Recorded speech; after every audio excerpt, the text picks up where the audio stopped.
Math solver YouTube চ্যানেলে সবাইকে স্বাগত। ডিয়ার অ্যাসপিরেন্টস, আজকে তোমাদেরকে গসাগু লসাগু চ্যাপ্টার কিছু টাইপের প্রশ্নের উত্তর কিভাবে করতে হয় তা শেখাবো। এই টাইপের প্রশ্ন যে কোনো চাকরির পরীক্ষায় প্রায়ই এসে থাকে। দেখো, এখানে যে প্রশ্নটা দেওয়া হয়েছে, দুটি সংখ্যার অনুপাত 3:4 এবং তাদের গসাগু 6 হলে সংখ্যা দুটি কী কী, এই টাইপের প্রশ্ন পরীক্ষায় আসে। ঠিক আছে, তাহলে এই টাইপের প্রশ্ন দিলে আমরা কিভাবে উত্তরটা করব এবার দেখে নাও। দুটি সংখ্যার অনুপাত 3:4, এই যে 3:4 সংখ্যা দুটির অনুপাত দেয়া থাকবে, আমরা সংখ্যা দুটিকে এইভাবে ধরে নেব, একটি 3x আর অপরটি 4x। ঠিক আছে, কারণ x চলরাশি নিয়ে আমি ধরতেই পারি। দেখো, এই সংখ্যা দুটোর যেই অনুপাত করবা x কেটে গিয়ে আবার 3:4ই থাকবে। ঠিক আছে, ওই জন্য এগুলোকে এইভাবে লেখা যায়। এবার এখানে বলেই দিয়েছে তাদের গসাগু 6, তাহলে এবার এই সংখ্যা দুটির গসাগু বার করতে হবে। তাহলে গসাগু মানে কি, মানে সংখ্যা দুটির মধ্যে কমন যেটি, সেটি হলো ওর গসাগু। দেখো, 3x আর 4x এর মধ্যে কি কমন আছে? x কমন আছে, তাহলে এদের গসাগু কত? x, যেটা সমান 6। ঠিক আছে, তাহলে আমাকে যেভাবেই হোক x এর মানটা এখান থেকে বার করতে হবে। এরপর x এর মানটা যখন বার হয়ে যাবে তখন আমরা এখানে বসিয়ে দেবো। অতএব প্রথম সংখ্যা 3 × 6, যেহেতু x এর মান 6 বার হয়েছে, তাহলে 3 × 6 = 18, আর দ্বিতীয় সংখ্যাটি 4 × 6 = 24। তাহলে সংখ্যা দুটি কি কি যেটা বলেছে, একটি সংখ্যা 18, একটি সংখ্যা 24। ঠিক আছে, তাহলে আর একবার বলে দিই যে সংখ্যা দুটোর অনুপাত দেওয়া থাকবে, তাদের এক্স হিসাবে ধরে নিতে হবে। যেহেতু গসাগু বলেছে, তাহলে এদের মধ্যে কমন কি আছে দেখতে হবে। এক্স আছে, তাহলে এক্স সমান 6, এক্সের মানটা আবার এখানে পুট করে দেবো। তাহলে 3 × 6 = 18, 4 × 4 = 24, সংখ্যা দুটি বার হয়ে গেল। এই প্রশ্নটা এমনও আসতে পারে যে অনুপাত দেওয়া থাকলো, গসাগু দেওয়া থাকলো, লাস্টে বলো যে সংখ্যা দুটির যোগফল কত। তাহলে একই প্রসেসে সংখ্যা দুটি বার করার পর এদের দুজনের মধ্যে যোগ করে দেবো। আবার আসতে পারে সেম অঙ্কই, সংখ্যা দুটির বিয়োগফল কত, তাহলে সংখ্যা দুটি বার করার পর এদের মধ্যে বিয়োগ করে দেবো, সেটা আনসার বার হবে। আবার একই প্রশ্ন দিতে পারে যে সংখ্যা দুটির গুণফল কত, তখন সংখ্যা দুটি বার করে গুণ করে দেবো। মানে সংখ্যা দুটি এই প্রসেসে বার করতে হবে, তারপর যোগ করতে বললে যোগ, বিয়োগফল চাইলে বিয়োগ, গুণফল চাইলে গুণ করে আমাদের আনসারটা বার করতে হবে। ঠিক আছে, এবার এই ধরনের প্রশ্ন মানে লসাগু দেয়া থাকবে। ঠিক আছে, সেটা কিভাবে করব এবার দেখে নেব।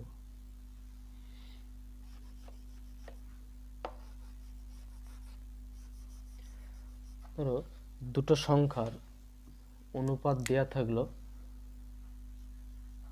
5:7, আর তাদের লসাগু দেয়া থাকলো।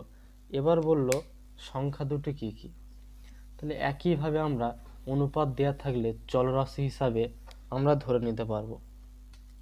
তাহলে এখানে একটি সংখ্যা ধরব 5x, অপরটি 7x। ঠিক আছে, আর তাদের লসাগু দেওয়া আছে 315। ঠিক আছে, তাহলে আগেরটা যেমন ওই দুটো সংখ্যার আমরা গসাগু বার করেছিলাম, যেটা কমন সেটা, আর এবার এই দুটো সংখ্যার লসাগু বার করব। তাহলে লসাগু মানে কি? লসাগু মানে যেটা কমন আছে সেটা দেখতে হবে, বাদ বাকি সব গুণ হয়ে যাবে, তার মানে লসাগু। এগুলো আমরা সবাই জানি। তাহলে এই দুটো লসাগু যেটা আমরা যদি বার করি, তাহলে কমন কি আছে এক্স, বাদ বাকি যেগুলো আছে, মানে এই দুটোর মধ্যে কমন কি আছে এক্স, ওটাকে বসিয়ে নেব লসাগু বার করতে গেলে, আর বাদ বাকি যেগুলো আছে সব বসে যাবে। তার মানে 5 × 7, তার মানে 5 × 7 = 35x। ঠিক আছে, এই 35x লসাগু বার হলো, এটাই কিন্তু দেওয়া আছে, দেখো 315। তাহলে 35x = 315, এখান থেকে আমরা x এর মান বার করব, দিয়ে এখানে পুট করে দেবো, তাহলে সংখ্যা দুটো বার হয়ে যাবে। ঠিক আছে, তাহলে চলো বার করি। বা x = 315/35। তাহলে এবার এটাকে ভাগ করতে হবে, দেখি কত দিয়ে ভাগ করে মারলে। 35কে 10 350, তার মানে আর 9 দিয়ে যদি করি, 5 × 9 = 45, 5 × 4 = 3 × 7 = 4 = 31, তার মানে থেকে 9 দিয়ে দেখো কেটে যাচ্ছে, তার মানে x সমান সমান 9 বার হয়ে গেল। আগেরটা x সমান সমান 6 বার হয়েছিল ডিরেক্ট, ওটা কিছু করতে হয়নি, যেহেতু গসাগু জাস্ট xই এসেছিল। ঠিক আছে, যদি এরকম সংখ্যা দিয়ে আসে তখন কিন্তু এইভাবে ভাগ করে x এর মানটা বার করতে হবে। তাহলে x এর মান এখানে 9 বার হলো। ঠিক আছে, এবার আমরা এখানে বসিয়ে দেবো। তাহলে একটি সংখ্যা 5 গুণ 9 45, আর অপর সংখ্যাটি 7 গুণ 9 63। ঠিক আছে, তাহলে সংখ্যা দুটি বার হয়ে গেল। এবার তুমি দেখো ব্যাক ক্যালকুলেশন করে যদি মেলাতে চাও তাহলে এই দুটোরই অনুপাত করো, দেখো 5:7ই চলে আসবে, 9 দিয়ে ভাগ চলে যাবে। ঠিক আছে, তারপর আর যাবে না। ঠিক আছে, এটা নিজের স্যাটিসফ্যাকশনের জন্য পরে আবার দেখে নিতে পারো তোমরা। তাহলে বুঝতে পারলে এরকম অনুপাত দিয়ে যদি অঙ্ক থাকে এক্স হিসাবে ধরে নিতে হবে, গসাগু বললে গসাগু বার করতে হবে আগেরটার মতো, লসাগু বললে এইভাবে লসাগু বার করতে হবে, সেইটা সমান করে যেটা দেওয়া থাকবে। ঠিক আছে, এবার এক্স এর মানটা বার করে এখানে পুট করে দিতে হবে। তাহলে দুটো সংখ্যা বার হয়ে গেল, একটা 45, একটা 63। একইভাবে বলতে পারে যে সংখ্যা দুটির যোগফল কত, বিয়োগফল কত, গুণফল কত, তখন সেইভাবে যেটা যাবে সেইভাবে করতে হবে। ঠিক আছে, তাহলে এই দুটো অঙ্ক খুব ভালো করে তোমরা দেখো এই ভিডিওটা। একবার গসাগু দেওয়া থাকছে, সংখ্যা দুটি বার করতে বলছে, একবার লসাগু দেওয়া থাকছে, সংখ্যা দুটি বার করতে বলছে। ঠিক আছে, আজকের ক্লাসে তোমাদের আর একটা অঙ্ক শেখাবো, মানে গসাগু লসাগু দুটোই দেওয়া থাকবে, আর একটি সংখ্যা দেওয়া থাকবে। ঠিক আছে, অপর আর একটি সংখ্যা তোমাদের বার করতে হবে।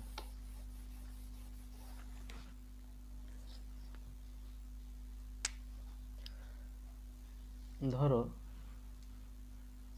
দুটি সংখ্যার, পুরো অঙ্কটা আমি লিখছি না, ধরো দুটি সংখ্যার গসাগু 11 দেয়া আছে, দুটি সংখ্যার লসাগু 385 দেয়া আছে। ঠিক আছে,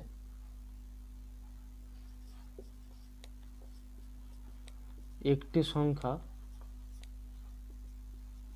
55,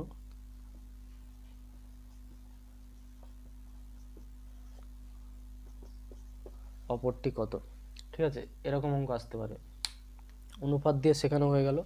এটা হচ্ছে আর একটা টাইপের অঙ্ক, দুটো সংখ্যার গসাগু দেওয়া থাকবে, লসাগু দেওয়া থাকবে, একটি সংখ্যা দেওয়া থাকবে, আরেকটি সংখ্যা বার করতে হবে। যেহেতু দুটি সংখ্যা বলেই দিয়েছে ওখানে, তাহলে এর জন্য একটা সূত্র আছে, সেই সূত্র দিয়ে এটা করতে হবে। ঠিক আছে, সূত্রটা হলো গসাগু ইন্টু লসাগু সমান সংখ্যা দুটির গুণফল।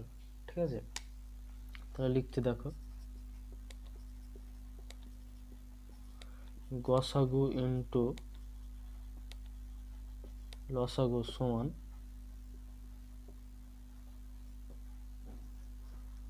সংখ্যা দুটির গুণফল। তাহলে গসাগু বলে দিয়েছে 11, লসাগু 385, সংখ্যা দুটির গুণফল, একটি সংখ্যা 55 দেওয়া আছে, আর একটা সংখ্যা আমি এক্স ধরে নিচ্ছি। ঠিক আছে, তাহলে এবার এক্স এর জাস্ট মান বার করা, বা এক্স এর যেহেতু মান বার করবো এক্স এর পার্টটাকে বাঁ দিকে লিখবো। ঠিক আছে, জাস্ট এই সমীকরণটাই মানে বাঁ দিকেরটা ডান দিকে আর ডান দিকেরটা বাঁ দিকে লিখবো। ঠিক আছে, মানে বোঝার সুবিধার জন্য। তাহলে এক্স গুণ 55 সমান, জাস্ট ঘুরিয়ে লিখছি, 11 গুণ 385। এক্স এর মান বার করব, তাহলে এটা তোমরা সবাই জানো এগুলো, 55 দিয়ে গুণ ছিল, এদিকে আসলে ভাগ হয়ে যাবে। এবার কাটাকুটি, 11 দিয়ে 55 কেটে দিলাম 5। ঠিক আছে, 5 দিয়ে 385 কাটবে, লাস্টে যেহেতু 5 আছে, তাহলে 5 7 35। ঠিক আছে, 3 35, 5 7 35, তাহলে 5 দিয়ে কেটে যাচ্ছে, সমান সমান 77 অ্যান্সার হয়ে যাচ্ছে। ঠিক আছে, তাহলে বুঝতে পারলে তোমরা দুটি সংখ্যার গসাগু দেওয়া থাকবে, লসাগু দেওয়া থাকবে, একটি সংখ্যা দেওয়া থাকবে, অপরটি বার করা, জাস্ট এই সূত্রটা। ঠিক আছে, গসাগু ইন্টু লসাগু সমান সংখ্যা দুটির গুণফল, এই সূত্রে আমরা বসিয়ে দিয়ে বার করতে পারবো। ঠিক আছে, যদি অপর একটি সংখ্যা 77 থাকতো তাহলে আবার এটা 55 বার হতো। ঠিক আছে, আর এই অঙ্কগুলো আবার ঘুরে ফিরে আসতে পারে। জাস্ট এখানে দেখো মানে চারটে জিনিস আছে এখানে। ঠিক আছে, দুটো সংখ্যা আর একটা লসাগু একটা গসাগু, চারটের মধ্যে তিনটে দেওয়া থাকবে আর একটা দেওয়া থাকবে না, বাকিটা বার করতে হবে। ঠিক আছে, এই সূত্র দিয়েই দেখা গেলো এই অঙ্কটাই যদি সংখ্যা দুটি দেওয়া থাকতো, একটা 55 একটা 77, আর লসাগু দেওয়া থাকতো 385, আর গসাগু কত, তাহলে এই সূত্রে বসিয়ে দেবো, গসাগু সে 11 বার হবে। এই অঙ্কটাই, এই 4টে মানই তোমরা ঘুরিয়ে ফিরিয়ে 3টেতে নিয়ে বাকি একটা প্রত্যেকটা বার করবে, ঠিক আছে, দিয়ে প্র্যাকটিস করবে এইভাবে, তাহলে এই সূত্রটা আরও ভালোভাবে ক্লিয়ার হবে। তাহলে তোমাদেরকে আজকের ক্লাসে দুটো সংখ্যার অনুপাত দেওয়া থাকবে, তার গসাগু দেওয়া থাকতে পারে বা লসাগু দেওয়া থাকতে পারে, এইভাবে সংখ্যা দুটি কিভাবে বার করা হয় তা শেখানো হলো, ঠিক আছে। আর একটা টাইপ হলো মানে গসাগু লসাগু আর দুটো সংখ্যা ওই 4টের মধ্যে যে কোনো 3টে দেওয়া থাকবে, বাকি একটা কীভাবে বার করতে হয় সেটা তোমাদের শেখানো হলো, ঠিক আছে। তাহলে এই টাইপের প্রশ্নগুলো কিন্তু প্রায়ই এসে থাকে, তোমরা দেখবে চাকরি পরীক্ষার প্রশ্নগুলোই, ঠিক আছে। তাহলে ভিডিওটা তোমরা বারবার দেখো আর অনেক করে প্র্যাকটিস করো, এই টাইপের প্রশ্ন তোমরা নিজেরা তৈরি করো, অ্যান্সারগুলো করো নিজে নিজে, ঠিক আছে, তাহলে আরও ভালো করে ক্লিয়ার করে শিখতে পারবে। আর এরকম অঙ্ক আর জিআর ক্লাস পেতে, চাকরির পরীক্ষার বিভিন্ন আপডেট পেতে চ্যানেলটির সঙ্গে এখনই যুক্ত হন। আর দেখা হচ্ছে পরের ক্লাসে। ধন্যবাদ।